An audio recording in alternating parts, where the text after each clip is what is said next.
محمد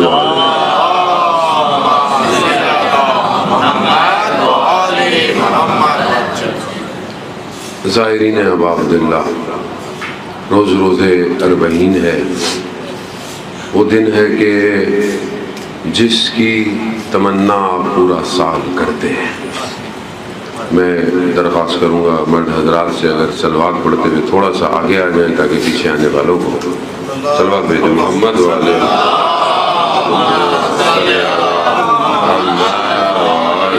محمد وجل فرجہم۔ کرسی چھوڑنا مشکل بات ہوتی ہے، تھوڑا جگہ چھوڑنا بھی تھوڑا آسان کام نہیں۔ صلوات بھیجتے تھوڑا سا اور ہمت کر لیں۔ اللہم صلی علی محمد۔ عزیزان محترم، یقیناً آپ روزہ اربعین ہے اور یہی حسرت انسان لیتا ہے۔ جہاں تک مجھے لوگ ملتے ہیں پورا سال اور کافی دعاؤں کی درخواست کرتے ہیں، وہاں اکثر لوگ یہ دعا بہت کرتے ہیں کہ مولانا دعا کیجئے اربعین میں کربلا کی زیارت ہو جائے۔ نہ جانے کیا ہے امام حسین میں کہ انسانوں کے دل کھچے چلے جاتے ہیں۔ بعض اوقات انسان کو خود پتہ نہیں ہے کہ وہ کیوں آیا ہے، بس آیا ہے۔ حسین کھینچ رہا ہے، کیوں کھینچ رہا ہے یہ حسین جانتا ہے، میرا کوئی کمال نہیں ہے۔ آپ سوچیں نا، کہاں امام حسین علیہ السلام کی ہستی، کہاں امام حسین کی ذات، کہاں میں، کہاں اپنے در پہ مجھے بلا لیا، کروڑوں سے میرا انتخاب کیا، چنا، لے کر آ گیا۔ آسان نہیں ہے۔ روایت ہے، مولانا صاحب کی خدمت میں حاضر ہیں، اقبال الاعمال میں زیارت کے چیپٹر کے اندر روایت ہے کہ جو شخص کربلا آتا ہے، جو شخص امام حسین اسے اس کے آباء و اجداد کے نام کے ساتھ پہچانتے ہیں، یعنی he knows your ancestor names۔ ایسا نہیں ہے کہ آپ بولے نہیں مجھے، میں تو ادھر ٹھہرا ہوں ادھر ٹھہرا ہوں، نہیں، ایسا نہیں ہے۔ یہ حسین کی وادی ہے، یہاں جو آیا ہے حسین اسے پہچانتا ہے۔ اس سے بڑی اور کیا سعادت کی بات ہے کہ امام حسین مجھے جانتے ہیں۔ عزیزان محترم، دو کربلائے ہیں۔ ایک کربلا وہ ہے جو ایک عام آدمی کی کربلا ہے، اور اس میں کوئی بری بات نہیں ہے۔ کربلا جیسی بھی جو آئے اسے آنے دینا چاہیے، کسی کو کچھ بولنا نہیں چاہیے۔ جو لینے آیا ہے امام نے اسے بلایا، ہماری کوئی حیثیت نہیں ہے۔ لیکن حقیقتاً دو کربلائیں ہیں۔ ایک وہ کربلا ہے جہاں شخص کچھ لینے آیا ہے، ثواب لینے آیا ہے، کیونکہ بے تحاشا ثواب ہے۔ یہ تو ایک آپ کو میں نے زیارت بتائی، پتہ نہیں کتنی حدیثیں ہیں جو سید الشہداء کی زیارت کی تاکید کی گئی ہے۔ امام حسن عسکری علیہ السلام صلی علی محمد۔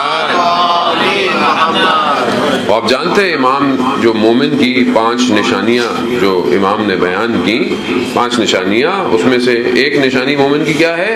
اربعین کی کربلا میں زیارت۔ اس کا پس منظر دیکھیں کیا ہے۔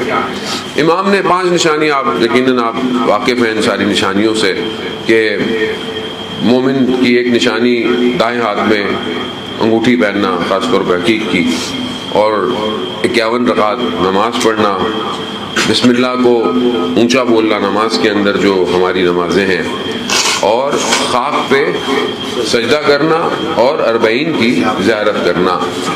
آپ اور میں نے شاید اسے سادے پس منظر میں دیکھا ہو، لیکن امام نے یہ جو حدیث بیان کی ہے یہ بہت اسٹریٹجیکل حدیث ہے۔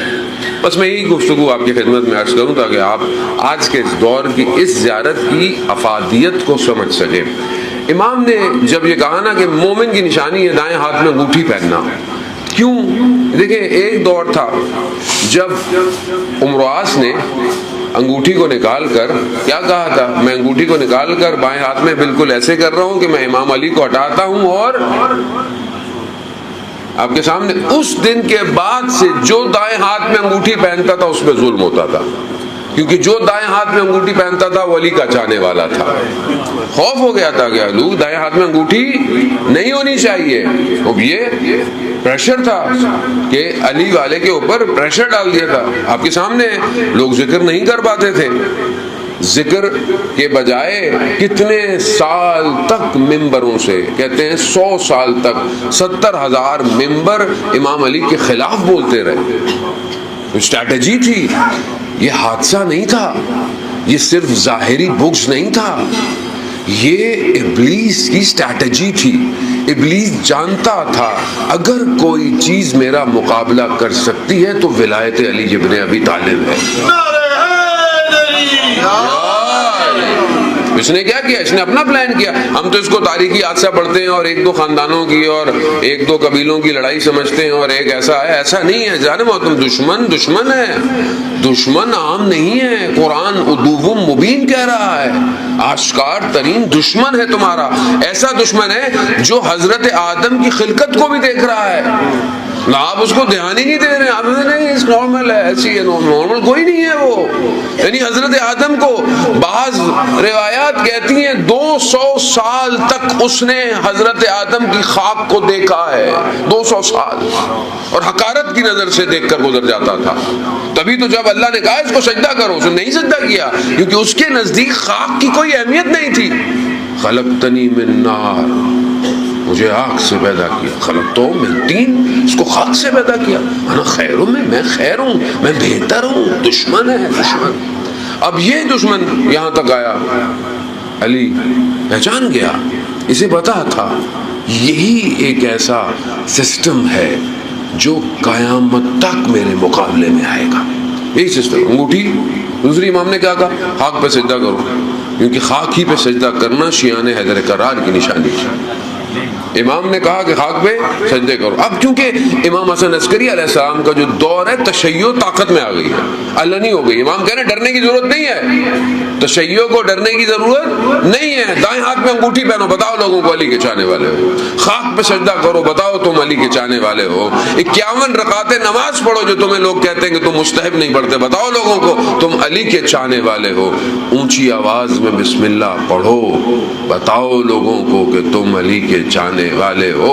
40 کی زیارت پر کربلا آؤ، دنیا کو بتاؤ تم علی کے چاہنے والے ہو.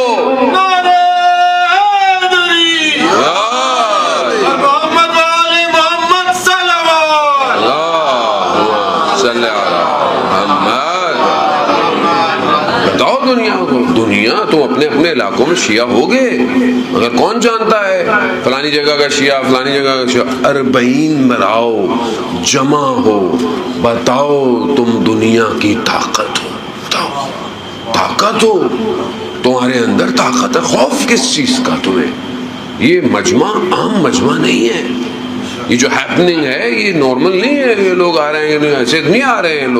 لوگوں کو بلایا جا رہا ہے اس وقت کے لیے جو وقت معین وقت ہے. تیاری کی جا رہی ہے.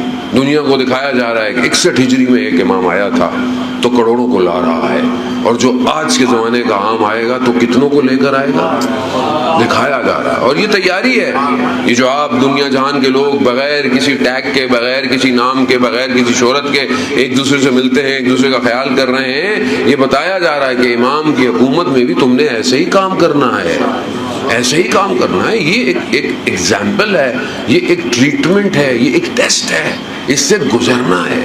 اور دشمن جو پہلے بھی غلط کیلکولیٹ کر گیا، آج بھی غلط کیلکولیٹ کر گیا.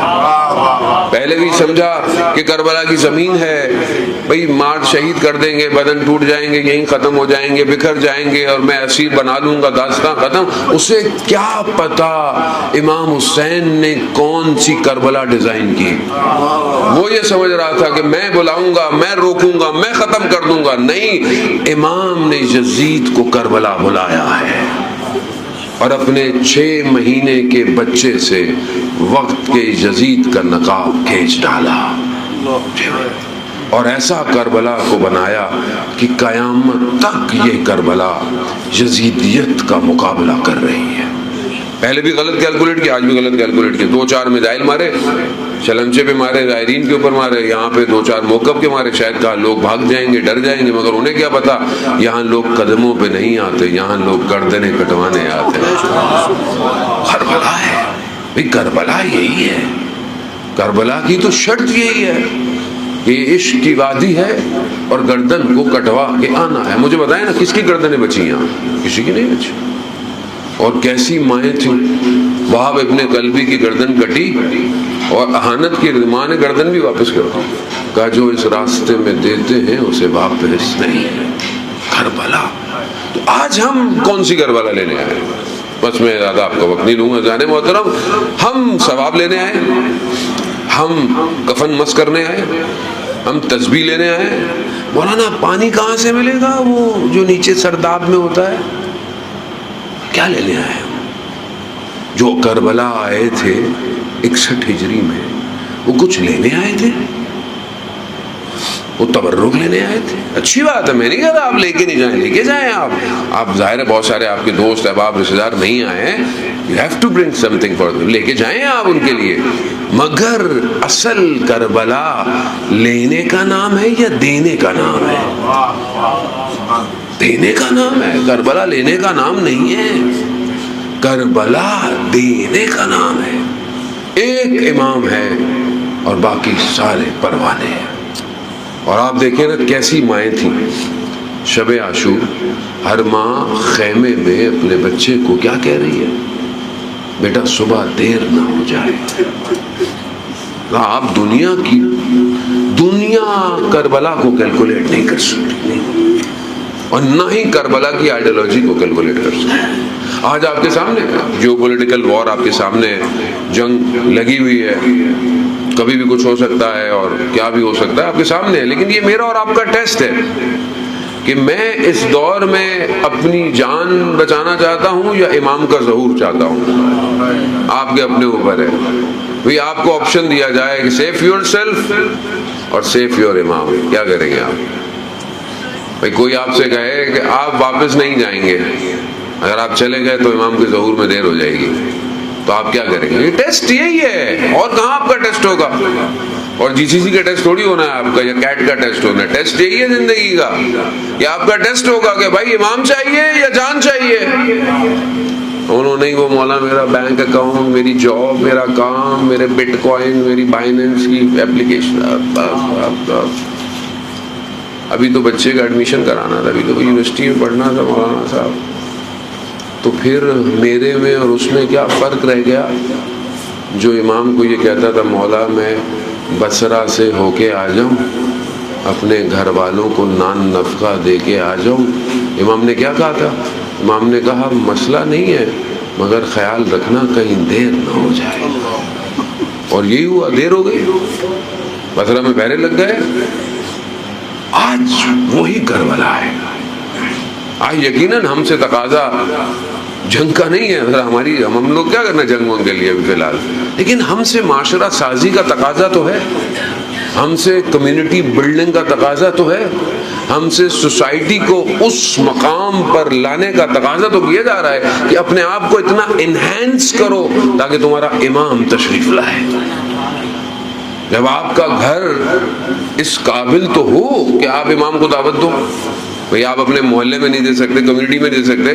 ہماری تو کمیونٹیاں دیکھیں آپ لوگ ظاہر ہے سب لوگ موسٹلی یو کے سے آئے ہوئے, تو ہمارے ہاں تو ہر گلی گلی میں امام بارگاہ ہے.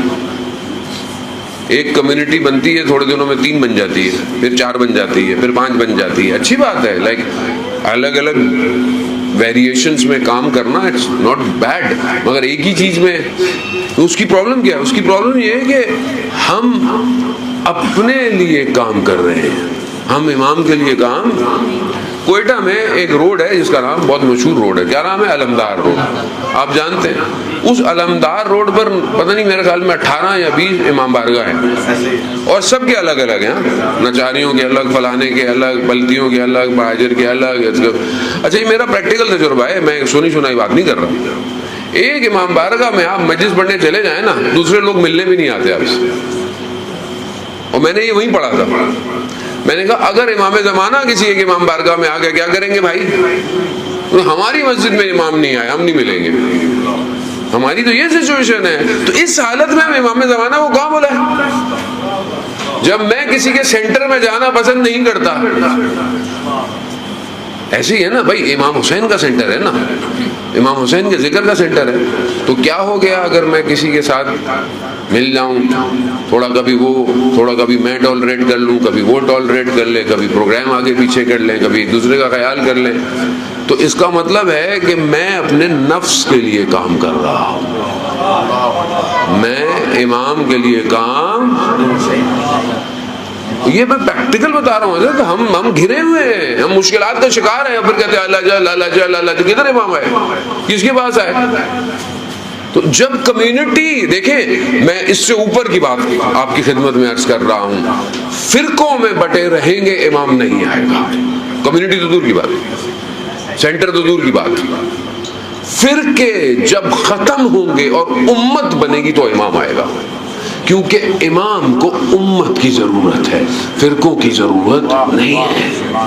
اور یہ میں خود نہیں کہہ رہا، یہ جب مولا کائنات کو ظاہری خلافت ملی تو لوگ امام کے دروازے پر کھڑے تھے. امام نے کہا کہ بھائی قبول کرو، امام نے قبول کر لیا. کہا مولا پہلے آپ نے قبول کیوں نہیں کیا؟ امام نے کہا میرے بازو کٹے ہوئے تھے. کہا مولا آپ کے بازو؟ کہا امام کے بازو اس کی امت ہوتی ہے، امت نہیں تھی میرے پاس. تو آج جو غیبت کے پردے میں ہے اسے کیا چاہیے؟ امت. تو یہاں امت ہی نہیں ہے، یہاں فرقوں کے اندر فرقے ہیں، ایک دوسرے سے ایسے ناراض اور ایسے دشمن ہیں، پتہ نہیں. اذان محترم، دین میرا آپ کا نہیں ہے. اس دین کے لیے حسین کربلا آیا، اپنے جوان علی اکبر کو قربان کر دیا. علی اصغر کی گردن میں تیر لگ گیا اور وہاں بیٹھ کر میں اپنی دکانیں چلا رہا ہوں. تو میں کس امام کو اپنا چہرہ دکھاؤں؟ تو ہم یہاں سے کم از کم وہ کربلا لے کے جائیں جو امام چاہتے ہیں، اور بغیر کربلا کے ظہور تک نہیں پہنچا جا سکتا. وقت بہت محدود ہے، بس 20 منٹ گزر گئے. ظاہر محترم 10-15 منٹ اور آپ کی خدمت میں. فون مسلسل وائبریشن پر ہے، میں اس لیے بڑی ریکویسٹ کرتا ہوں ٹائم پہ ممبر بٹھائیں. آگے والے کے بھی بہرحال اس کی بھی ٹائم ہوتی ہے، وہ بھی آگے ممبر ہے، ٹائم اس پہ بھی پڑھنا ہے. ظاہر محترم دیکھیں، چند چیزیں اپنے وجود میں یہاں سے لے کے جائیں. میں بہت تیزی سے یہ حدیث آپ کی خدمت میں بیان کروں گا، اور میں اس لیے حدیث کربلا کا دن ہے، اربعین کا دن ہے، خاص طور پر میں اب میری کوئی حیثیت نہیں ہے، میں بہرحال اپنے استاد اور جو میرے ٹیچر مجھے کہتے ہیں وہی میں آپ کی خدمت بیان کرتا ہوں. ہماری زندگی میں سب سے بڑا لاسٹ ہے وہ اوریجنل کانٹینٹ ہے. آج ہمارے معاشرے میں اوریجنل کانٹینٹ نہیں ہے، تبھی ہمارا معاشرہ نہیں بن رہا. اوریجنل کانٹینٹ کیا ہے؟ پہلا قرآن ہے، دوسرا نہج البلاغہ ہے، یعنی ظاہر حدیث اور نہج البلاغہ، پیغمبر کی حدیثیں ہیں، امام علی کی بیانات ہیں، خود میں ہیں. تیسرا صحیفہ سجادیہ. یہ 3 کانٹینٹ ہیں جو ہماری زندگی میں نہیں ہے، پریکٹیکل نہیں ہے. ہماری زندگی کو اگر آپ چیک کرنا چاہتے ہیں تو آپ کا موبائل جیسے آپ کو بتاتا ہے نا کہ آپ نے 2 گھنٹے واٹس ایپ یوز کیا، 1 گھنٹہ آپ نے یوٹیوب یوز کیا، اتنی دیر آپ نے فائنینس کی، اتنی دیر آپ نے ہیلتھ کی، بتاتا ہے نا. اے آئی اب تو ماشاءاللہ اے آئی بہت اسٹرانگ ہو گیا ہے. تو اس پورے سسٹم میں یہ موبائل کتنا بتاتا ہے کہ آپ نے قرآن کی تلاوت کتنی کی، آپ نے نہج البلاغہ کتنا پڑھا، 24 گھنٹے میں نہیں، پورے ہفتے میں.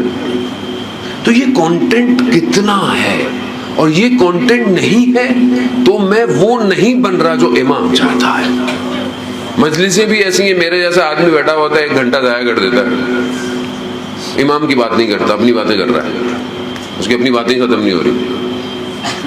اذان محترم، کالا امام صادق، کالا امام باقر زندگی میں نہیں ہے. مانے اس بات کو، جس آئیڈیالوجی کی اسٹرانگ بک اصول کافی، اصول کافی کا پہلا چیپٹر اصول کافی کا کیا ہے؟ پہلا چیپٹر ہے عقل اور جہل. پہلا چیپٹر ہے، مولانا صاحب بیٹھے ہوئے، عقل جہل یعنی انٹلیکٹ. جس قوم کا پہلا چیپٹر عقل ہو اور اس قوم میں عقل نہ ہو، قصور کس کا ہے؟ آپ کا کوئی نہیں ہے، میرا قصور ہے. جو ممبر پہ آتا ہے اس کا قصور ہے، اس نے نہیں بات کی. وہی حدیث آپ کی خدمت میں مولانا امام صادق فرماتے ہیں، درود بھیجتے محمد وعلی اللہم صلی علی محمد. امام فرماتے ہیں جب حضرت آدم کو خلق کیا تو حضرت جبرائیل 3 چیزیں لے کر حضرت آدم کی خدمت میں آئے اور کہا کہ ان 3 چیزوں میں سے کوئی ایک چیز کو سلیکٹ کر لیں. 3 چیزیں کیا تھیں؟ عقل، دین، حیا، تین چیزیں لے کر آئے. یہ لے لیں، ان میں سے کوئی ایک سلیکٹ کرے، ایک چوائس. حضرت آدم نے عقل کا انتخاب کیا. عقل یہ والی ہارڈ ویئر نہیں ہے، سافٹ ویئر ہے. وہ عقل یہ جو سافٹ ویئر ہے، جو قرآن یعقلون تعقلون کی باتیں کر رہا ہے، وما ادراک ما ادرا، یعنی وہ عقل، وہ انٹلیکٹ کہ جو انسان کو انسان بناتا ہے، جو آل کریشنز میں سے ہیومن کو ڈفرینشیٹ کرتا ہے، وہ عقل جسے آپ لاجک کہیں، جو بھی کہہ لیں. بہرحال حضرت آدم نے عقل کو انتخاب کیا. حضرت جبرائیل نے دین اور حیا کو کہا کہ آپ جا سکتے ہیں، آپ کی ضرورت. دین اور حیا نے حضرت جبرائیل سے کہا کہ ہمیں اللہ نے حکم دیا ہے کہ جہاں عقل جائے گی دین بھی وہیں جائے گا اور حیا بھی وہیں جائے گی. تو اب اس کا مطلب کیا ہے؟ آپ تو بچے بیٹھے ہو نا، میتھس، کیلکولس، یعنی اگر عقل ہے تو ایکول ٹو بی پلس سی، یعنی دین بھی ہوگا اور حیا بھی ہوگی. اب اسی ایکویشن کو ریورس کر لیں، اگر عقل نہیں ہوگی تو دین بھی نہیں ہے اور حیا بھی. تو جہاں آپ کو دین نظر نہ آئے تو اس کا مطلب کیا ہے؟ اور جہاں آپ کو حیا نظر نہ آئے تو بس آپ کو کچھ کرنے کی ضرورت نہیں ہے. ذہن میں محترم، اس کا مطلب ہے عقل ضروری ہے. عقل، اور اس عقل کو دوسری طرف بھی یہ اتنا آسان نہیں ہے. جب حضرت آدم عقل کو سلیکٹ کر رہے ہیں تو ابلیس اسی عقل کو ٹارگٹ کر رہا ہے. بہت خلاصہ میں آپ کی خدمت میں بیان کر رہا ہوں. ابلیس کا کام یہ ہے کہ عقل کو سلا دے، عقل کو ضائع کر دے. بہت فاسٹ ٹریک. پہلی چیز ڈرگز، نشہ. حدیث میں بھی ہے نشہ انسان کو اس مقام پہ لے جاتا ہے کہ جب وہ ہوش میں آتا ہے اسے پتہ نہیں چلتا اس نے کیا کیا. یعنی اتنی خباثت ہے اس کے اندر. ڈرگز ہے، کوئی بھی ڈرگز ہو. دوسرا شہوت، لسٹ، انسان کو اندھا کر دیتی ہے، اندھا نابینا بنا دیتی ہے انسان. قرآن واقعات کو بلم بہورا کے ذکر کر رہا ہے. بنی اسرائیل کے اولیاء، بنی اسرائیل کے وہ تھے جو ہاتھ اٹھاتے تھے دعائیں قبول ہو جاتی تھیں. یعنی اور آج کے اس پورے دور کے اندر سوشل میڈیا، انسٹاگرام، ٹک ٹاک، یہ جتنا آپ کا پلیٹ فارم ہے جہاں آپ دعائیں بھی سنتے ہیں، نوئے بھی سنتے ہیں، سب کچھ کرتے ہیں. مگر یہ سسٹم میں نے آپ نے نہیں بنایا. اس کا الگوریتھم ایسا ہے کہ اس سے ڈوپامائن کریٹ ہوتا ہے، بالکل ویسے ہی جیسے ڈرگ سے ہوتا ہے. آپ 1 گھنٹہ ریلیں دیکھتے رہتے ہیں اور آپ کو پتہ نہیں چلتا، آپ کی عقل خاموش ہو چکی ہوتی ہے اور آپ اتنے ٹریپ ہو چکے ہوتے ہیں جیسے آپ کو فالج ہو گیا ہے. نہ آپ سے بولا جاتا ہے، نہ آپ کو سمجھ میں کچھ آتا ہے. نماز بھی آپ کی ایسی ہے. خاندان میں جھگڑے، لڑائیاں، جوانیوں کی ڈائیورس، یہ سب کیسے ہو رہا ہے؟ یہ دشمن کا جال ہے جسے آپ صبح شام دیکھ رہے ہیں، صبح شام دیکھ رہے ہیں. کوئی یہ کہتے نہیں مولوی صاحب مجھے کچھ نہیں ہوتا، میں تو جوان ہوں، میں نے تو دنیا دیکھی ہوئی ہے. بھائی ابلیس نے آپ کے آباء و اجداد کو دیکھا ہوا ہے، اس نے نبیوں کو ہارڈ ٹائم دیا ہے. میں اور آپ کس جگہ پہ کھڑے ہوئے ہیں؟ تو سسٹم کو سمجھنے کی کوشش کریں. امام زمانہ تک پہنچنا آسان نہیں ہے. یہ جو ایپسٹین رجیم ہے یہ سب شیطان کا جال ہے. جال کیپچر کیے ہوئے، مفلوج کر دو ذہنوں کو، بس ختم. ذہن مفلوج ہو گئے. کون ہے امام زمانہ؟ کیسا ہے امام زمانہ؟ جب آپ کا ذہن بیکار ہو جائے، you are not be able to think creative، نہیں سوچ سکتے آپ. نہ آپ کی نماز آپ کی معراج بنے گی. آپ سجدہ تو کریں گے مگر دل صنم کی طرف ہوگا. اور مگر خلاصہ اور سولوشن، کوئی در اس اے آئی کے دور میں ایسا نہیں ہے جو مجھے اور آپ کو بچا سکے سوائے در حسین کے. حسین کا در ایسا ہے، ان الحسین مصباح الہدی والسفینۃ النجاۃ.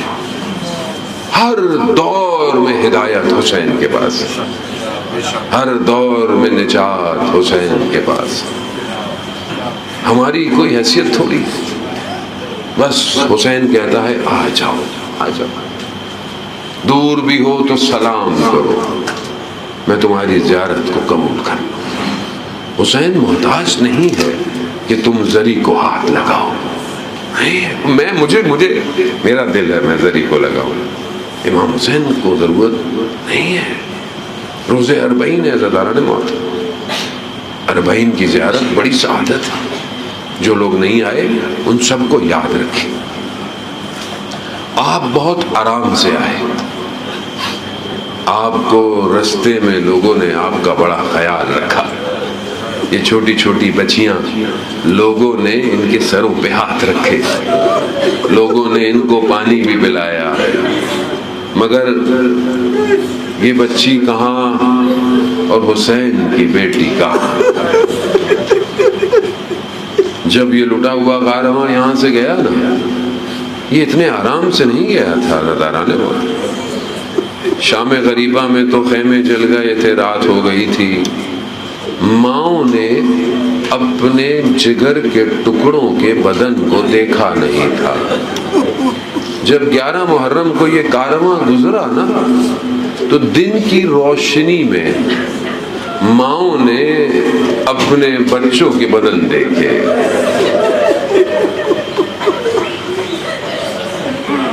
ام فروا نے قاسم کے بدن کو دیکھا، علی اکبر کی ماں نے علی اکبر کے بدن کو دیکھا، اور ایک ماں جس کا 6 مہینے کا بچہ تھا،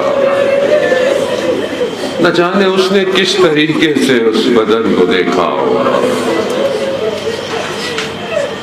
عزاداران آسان نہیں تھا، اور اس سے بڑا ظلم تھا کہ ماں کو بدنوں پہ رونے کا موقع نہ ملا۔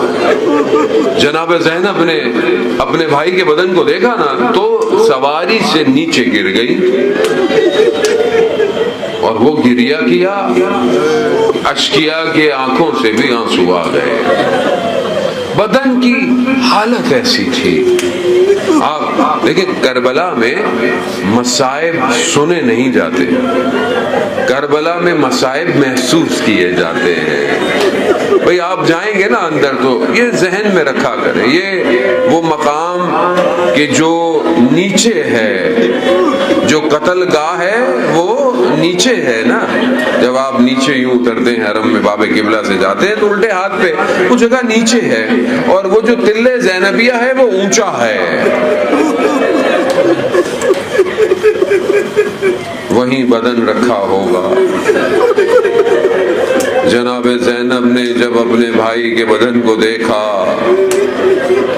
حاضل حسین، یہ حسین ہے جس کے بدن کے ٹکڑے ٹکڑے ہیں، یہ حسین ہے۔ سر موجود نہیں ہے۔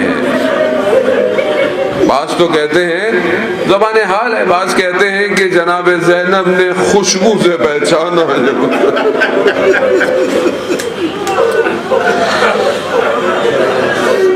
اتنے تیر ہیں بدن پر، اتنے تیر، خون غلطاں حسین ہے، خاک میں اٹا حسین ہے۔ اور جناب زینب نے کہا ہوگا، بھیا بغیر دفنائے جا رہی ہوں۔ چلے گئے یہ لوگ، چلے گئے۔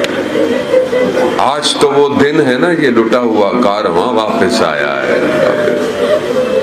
آپ نے تو زیارت کی، بہت رش ہے، یقیناً گرمی بھی ہے، آپ نے زیارت کی ہوگی، آپ تو واپس آ گئے، آپ نے تو آرام کر لیا نا، آپ کی تھکاوٹ تو آج ختم ہو گئی نا، جتنا چلنا تھا چل لیا، زیارت کرنی تھی کر لی، مگر وہ کارواں تو پہنچا ہی آج ہے، اس کا تو غم آج شروع ہوا نا، اس کا تو غم آج تازہ ہوا۔ وہ مائیں جو 11 محرم کو رو نہیں سکی نا، وہ آج کوئی کس جگہ پر کس مقام پر بیٹھ کے رو رہی ہوگی، علی اکبر کی ماں علی اکبر کے مقام پہ رو رہی ہوگی، اور جب یہ سب تھک گئی ہوں گی تو یہ پھر القمہ پہ آ کے عباس کو رو رہی ہوگی، اور کہا ہوگا، عباس تمہارے جانے کے بعد ہمارے ساتھ